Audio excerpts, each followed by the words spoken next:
வெற்றிவேல் முருகனுக்கு அரோகரா, வீரவேல் முருகனுக்கு அரோகரா.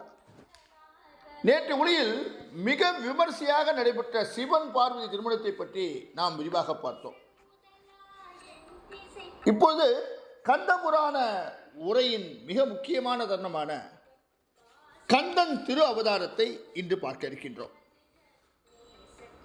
சிவன் பார்வதி திருமணம் நடந்தேறி பல வருடங்கள் கடந்திருந்தது. சிவபெருமான் தனக்கு இணையான ஒரு மகனை தந்துள்ளவில்லை.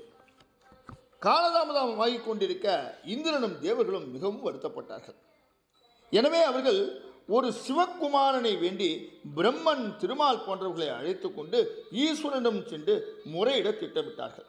ஆனால் சிவபெருமான் அதற்கு முன்னதாகவே ஏற்படக்கூடிய நிலையை உணர்ந்து கொண்டார். அதனால் வாயு பகவானை அனுப்பி வைத்தார். வாயு பகவான் சிவபெருமானை காண்பதற்காக திரு கைலாய மலைக்கு வந்தார்.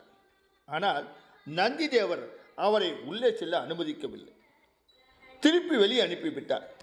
அதன் காரணமாக வருத்தமும் துயரமும் அடைந்த வாயு பகவான் இந்திரனையும் தேவர்களையும் கண்டு தனக்கு ஏற்பட்ட துயரத்தை விளக்கினார். நந்தி தேவர் அனுமதித்திருந்தால் சிவபெருமானை சந்தித்து நிலைமையை கூறியிருப்பேன் என்று அவர் கூறியதை கேட்டுக்கொண்ட இந்திராதி தேவர்கள் வாயு பகவானை அழைத்து கொண்டு திரு கைலாயம் சென்றார்கள். அங்கு நந்தி தேவரை சந்தித்து அவரிடம் தங்களுடைய நிலைமையை பற்றி முறையிட்டார்கள். அவர்களின் நிலையை நன்கு உணர்ந்து கொண்ட நந்தி தேவர் சிவபெருமானிடம் சென்று அவர்கள் சந்திக்க காத்திருப்பதாக அவரிடம் தகவலை தெரிவித்தார். பிறகு உள்ளே சென்ற தேவர்கள் சிவபெருமானை வணங்கினார்கள். அதன் பின்னால் சூரபத்மன் செய்யக்கூடிய கொடும் செயல்களை பற்றி விளக்கி சொன்னார்கள். சூரபத்மனை சிவபெருமானுக்கு சமமான ஆற்றல் கொண்ட சிவகுமாரனால் மட்டுமே வதம் செய்ய முடியும். எனவே பார்வதி திருமணம் முடிந்த பிறகு சிவபெருமான் அத்தகைய குமாரனை தருவார் என்று எதிர்பார்த்தோம். ஆனால் காலங்கள் கடந்து கொண்டே இருக்கின்றது. சூரபத்மனின் கொடுஞ்செயல்களும் அதிகரித்துக் கொண்டே இருக்கின்றது. எனவே தங்களுக்கு ஏற்பட்ட துன்பமான நிலைமையை சிவபெருமான் போக்கி அருள வேண்டும் என்று முறையிட்டார்கள். இவ்வாறு தேவர்கள் வந்து மனமுருகி வேண்டுகோள் விடுத்ததும் அந்த வேண்டுகோளை சிவபெருமான் ஏற்றுக்கொண்டார். உங்களுக்கு நான் அபயம் அளிக்கின்றேன். உங்கள் ஆட்சியை மீண்டும் பாதுகாத்துக் கொள்ள விரைவில் ஒரு குமரன் வருவான் என்று கூறி அவர்களை அனுப்பி வைத்தார். சிவபெருமானுக்கு 6 திருமுகங்கள் உண்டு. அந்த திருமுகங்கள் சத்யோஜாதம், வாமதேவம், தத்புருஷம், ஈசானம், அகோரம் எனும் 5 முகங்களாகும். 6வதாக அவருடைய உள்நோக்கிய முகமும் உண்டு. இவ்வாறு சிவபெருமான் தன்னிடம் இருக்கும் 6 முகங்களிலும் உள்ள நெற்றிக்கண்களை திறந்தார். 6 நெற்றிக்கண்களிலிருந்தும் 6 தீப்பொறிகள் உண்டானது. அந்த தீப்பொறிகள் மிகுந்த வெப்பத்துடன் வெளிவந்தது. அவற்றை கண்டு பிரளயமே அஞ்சியது. உடனே சிவபெருமான் இவற்றை கண்டு அஞ்ச வேண்டாம் என்று அனைவருக்கும் அபயமளித்தார். பின்பு வாயு பகவானை அழைத்து இந்த 6 அக்னி பொறிகளையும் சுமந்து கொண்டு சென்று கங்கையில் விட்டுவிட்டு வருமாறு சொன்னார். வாயுவுடன் சேர்ந்து அந்த பணியை செய்யுமாறு அக்னி பகவானுக்கும் அவர் ஆணையிட்டார். உடனே வாயு பகவானும் அக்னி பகவானும் சிவபெருமானின் கட்டளையை ஏற்று அந்த 6 நெருப்பு பொறிகளையும் சுமந்து கொண்டு சென்று கங்கை நதியில் விட்டார்கள். கங்கை நதி அந்த 6 அக்னி பொறிகளையும் கொண்டு சென்று இமயமலையிலே இருக்கின்ற சரவண பொய்கையில் சேர்த்து விட்டார்.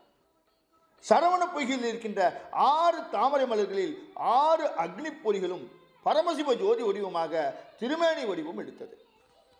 அந்த 6 அக்னி பொறிகளும் கருணை வடிவமாக நின்றது.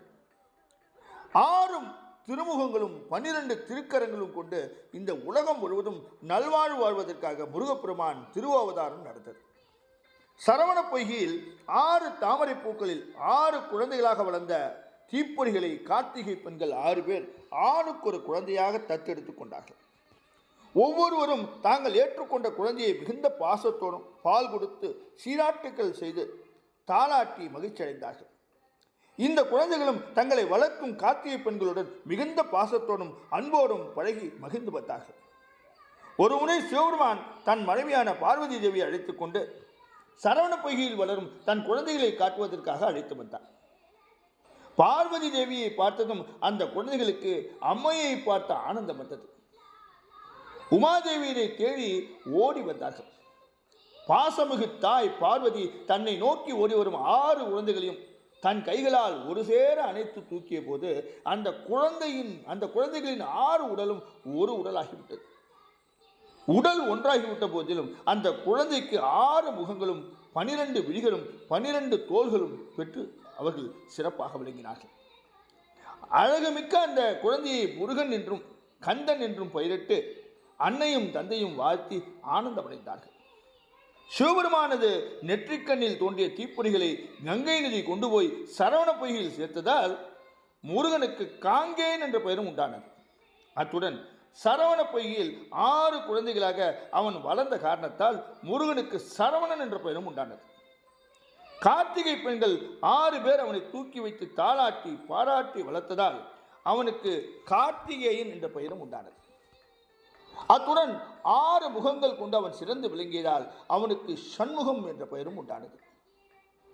சிவபெருமான் தன்னை போல ஒரு சிவகுமாரன் வேண்டும் என்று நினைத்து நெற்றிக்கண்ணை திறந்தபோது அதன் வெப்பத்தை கண்டு அம்பிகை நடுங்கி போனார். தொடர்ந்து என்ன நடந்தது நாளைய உரையில் பார்ப்போமா?